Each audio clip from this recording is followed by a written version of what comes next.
माननीय मुख्यमंत्रीची आणि बाकी इतर सर्व शासकीय लोकांचे मनापासून आभार मानते. माझ्या पूर्ण कुटुंबियांकडून आणि माझ्या स्वतःकडून सुद्धा, की त्यांच्यामुळे मला आज ही संधी ते देत आहेत आणि त्यांच्यामुळे आम्हाला खरंच खूप मदत होती. धन्यवाद. ताई, खरं तर मुख्यमंत्री भेटून गेले, त्यानंतर जे.पी. नड्डा आले, अनेक मंत्री आले, अनेक नेते आले. तुम्हाला काय काय आश्वासन देण्यात आलं होतं त्या भेटीमध्ये? काय तुम्हाला दिलासा देण्यात आला सरकारकडून?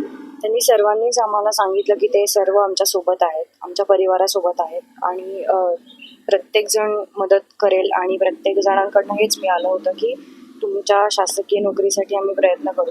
आणि आज त्याच्यामुळेच ही जी त्यांच्याकडनं आलेली आहे की ते आम्हाला आर्थिक मदत करणार आहेत आणि मला शासकीय नोकरी देणार आहेत. त्यासाठीच मी त्यांचे धन्यवाद करतो. ताई, खरंच तुझं काही स्वप्न होतं का, म्हणजे सरकारी नोकरीचं, किंवा तू बाबांना काही बोलून दाखवलेलं होतं का? आज कदाचित सरकारी नोकरी मिळते, मात्र ते बघायला बाबा नाही, त्याचं दुःख आहे. नाही, माझं असं कधी काही स्वप्न नव्हतं, पण त्यांचं स्वप्न नेहमी असंच होतं की मी खूप मोठ्या पोस्टवर काम करावं, नेहमी मी लोकांच्या मदतीस यावं. आणि त्यांचं असं नेहमी होतं की मी एक मुलगा म्हणून सर्व गोष्टी कराव्यात, की असं नाही की तू माझी मुलगी आहेस म्हणून किंवा मुलगा मुलगी भेद त्यांनी कधी केला नाही माझ्यासोबत.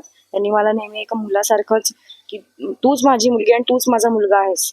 त्यांची नेहमी अशी इच्छा होती की सरकारशी रिलेटेड कुठल्या तरी गोष्टीत माझी मदत व्हावी. तर मला असं वाटतं कदाचित त्यांची इच्छा होती आणि ती आज पूर्ण होती.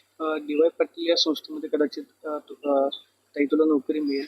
शिक्षण क्षेत्राशी हे संबंधित आहे, तर भविष्यात तू या क्षेत्रामध्ये कसं काम करशील की जेणेकरून बाबांच्या जाण्यानंतर एक तुझी आठवण जी आहे या क्षेत्रामध्ये राहील? मी याबद्दल आणखी काही विचार नाही केलेला.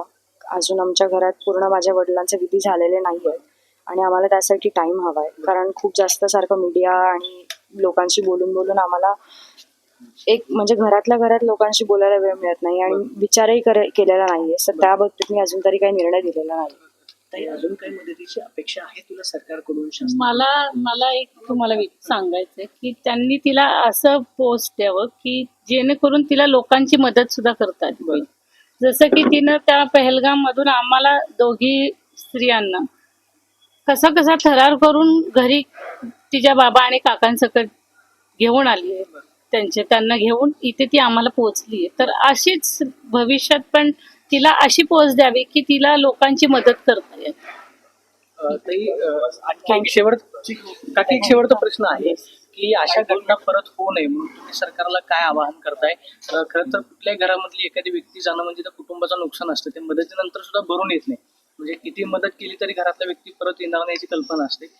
अशा घटना परत होणार नाही किंवा दहशतवाद्यांना जर बसावे म्हणून तुम्ही सरकारला काय आवाहन? ते तर सरकारला आपल्या कळलेलं आहे आणि ते त्यांच्या परीने त्यांच्या लेवलला ते काम करणारच आहे. त्यात आता आम्ही त्यांना काही सांगू आम्हाला जे सांगायचे आम्ही त्यांना सांगून झाले आणि आता त्यांनी ते सुरू केलेलं आहे आणि ते करतील याची मला पूर्ण खात्री. मी उलट त्यांचे आभार मानते की त्यांनी माझ्या मुलीसाठी आणि आमच्यासाठी मदत केली.